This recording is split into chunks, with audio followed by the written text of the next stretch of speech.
Where are you from? 내가 한국 사람입니다. Is that Korean? Yes. Can you say something else in Korean? 내가 한국 사람 너무 좋아합니다. Say something about me in Korean. 네가 호주 사람입니다. What did he say, guys? You're Parisian person. 앞서 말씀드린 영상에는 누가 봐도 중국인인 사람들이 한국인인 척했다가 전 세계 네티즌들에게 욕을 한 바가지로 먹는 모습이 그대로 드러납니다. 아이씨라고만 말해도 욕하지 말라는 말이 날아올 정도로 한국 문화가 지배하는 요즘 시대에 중국인들이 감히 한국인 행세를 하면 무조건 걸린다는 생각은 못 해본 것 같은데요. 그만큼 서양인들도 한국어를 학습하는 사람이 너무나 많아졌다는 방증이기도 하고 또 동시에 한국인 행세를 하면서 우리 얼굴에 먹칠하는 중국인들도 많아졌다는 안타까운 모습을 보여주는 단적인 일이기도 한데요. 놀랍게도 이런 문제는 비단 저런 인터넷 채팅이나 길거리 인터뷰에서만 일어나는 일이 아니라는 겁니다. 국가와 국가 간 장벽에서도 한국인 행세를 하면서 범죄를 저지르려다 붙잡혀 한국인으로 기록되고 범죄율을 높이는 기이하고 치가 떨리는 일을 일으키는 건데요. 실제로 최근 해외 세관과 입국심사대 인터뷰에서는 위조 한국 여권을 사용하다 신문당하는 중국인들의 모습을 심심찮게 볼 수 있다고 합니다. 정말 한국에서 왔나요?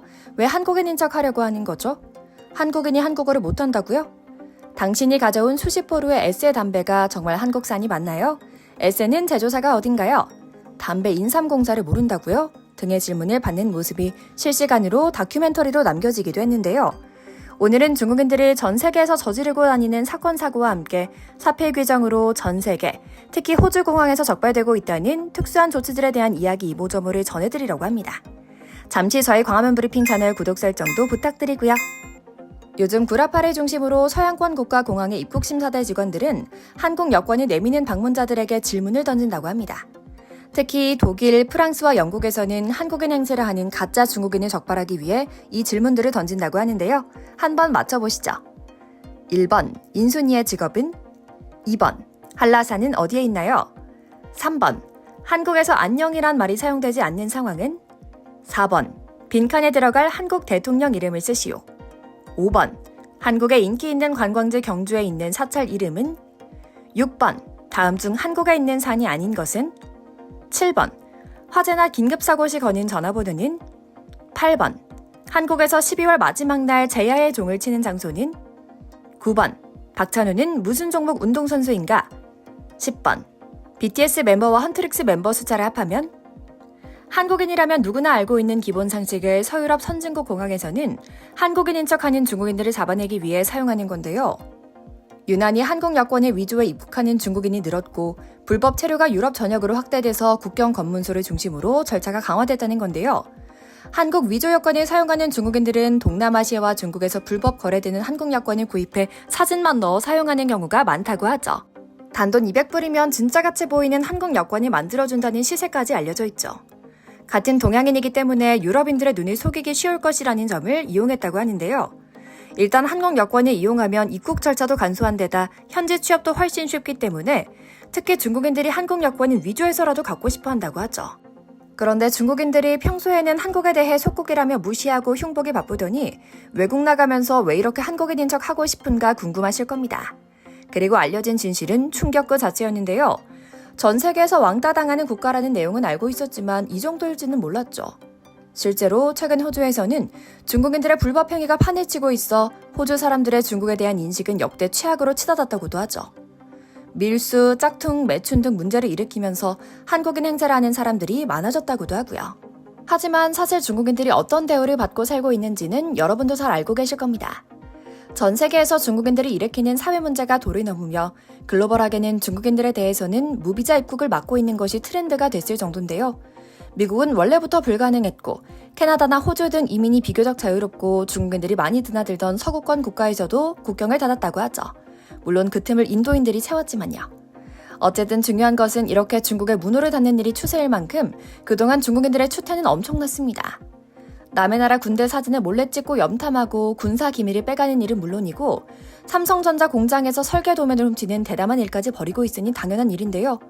정작 중국 스파이는 단 한 명도 적발된 적 없는 이상한 나라 한국에서만큼은 정반대의 정책을 펴고 있어 화제입니다. 상호 호예의 원칙이라는 이름 아래 한국 국격을 중국인에게 묻지도 따지지도 않고 열어주겠다는 건데요. 벌써부터 효과가 엄청났습니다. 관광객 수치 자체는 늘었을지 모릅니다.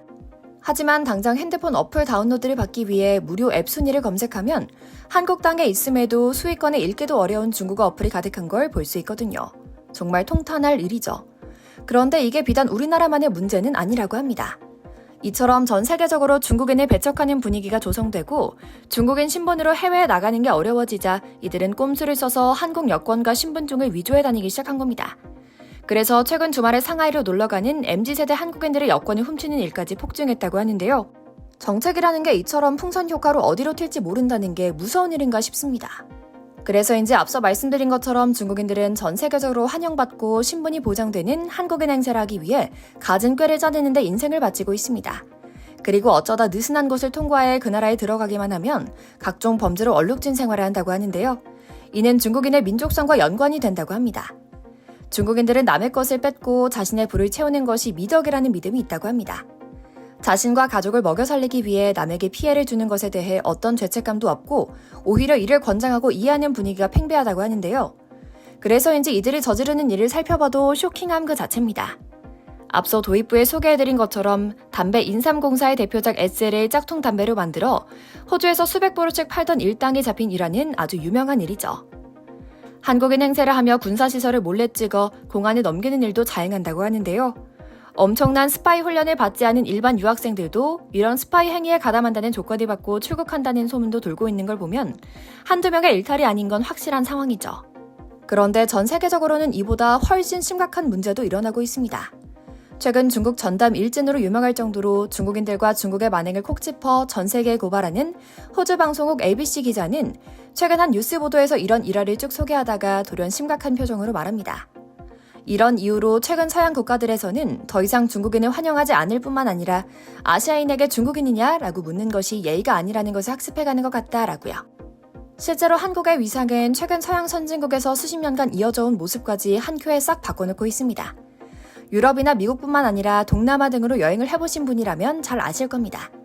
중국에서 왔냐? 라고 묻는 문장에 담긴 현지인들의 뉘앙스를요. 그러다 보니 중국인들은 외국에 나가서야 그동안 자신들이 무시하고 욕하던 한국이 얼마나 대단하고 대접받는 강대국인지를 깨닫는 겁니다. 그리곤 스스로를 돌아보게 되죠. 서양 국가들은 물론이고 화교가 많다는 싱가포르, 차이나머니에 길들여진 일본에서도 아예 중국인을 받지 않는 가게가 있을 정도로 심각한 상황을 말입니다. 중국인 상당수가 해외에서도 현지 언어나 영어가 아니라 시끄럽게 내지르는 중국어를 주로 사용하는 모습도 충돌의 씨앗이 되곤 합니다. 어떤 이들은 한족 자체의 문제라고도 하는데요. 사실은 중국이라는 나라가 가진 미숙한 교육정책에서 나오는 문화라는 사실을 알 수 있습니다. 중국은 아직 개개인으로 따지면 전형적인 개발도상국이라 시민의식의 발달 수준이 전체 국력에 비해 형편없이 낮다는 것을 말이죠. 여러분 생활 속에서 이거 모르면 손해입니다. 이번에 배우 원빈님도 혜택이나 서비스가 워낙 좋아서 선택한 기업이라고 하더라고요. 신용카드부터 약정 끝난 인터넷, 정수기, 휴대폰. 가만히 두면 최대 160만 원 손해입니다.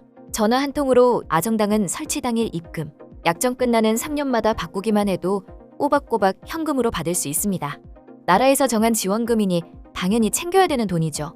특히 아정당은 전국 가입자 수 1위로 가입 수당이 제일 많은데요. 다른 데보다 혜택이 적으면 차액의 120%를 보상해주고 365일 24시간 무료 상담도 됩니다.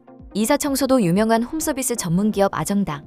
본사에서 100% 보장하는 본사 책임제는 물론 이사 당일 불만족하시면 전액 환불하는 보장이사도 가능하니 꼭 한번 이용해보시는 걸 추천드립니다. 인터넷, 정수기, 휴대폰, 이사 청소, 카드까지. 정당하게 받자. 아정당. 이제 이른바 K브랜드, 즉 한국이라는 이름은 이제 전 세계에서 멋진 품질 보증 수표가 됐습니다. 오죽하면 한국을 죽어라 싫어하고 질투하는 중국인들이 한국인인 척하며 위조 요건을 사용할까요? 어설픈 한국어를 구사하며 차별을 받지 않으려는, 더 나아가서는 한국인인 척해서 얻는 이득을 챙겨보려는 중국인들이 늘어났다는 것은 분명 웃고 넘기기만 해선 안 될 일이라는 걸 되새기며 오늘 영상 마치겠습니다. 저희 광화문 브리핑 구독 설정도 부탁드리고요. 오늘도 시청해주셔서 감사합니다.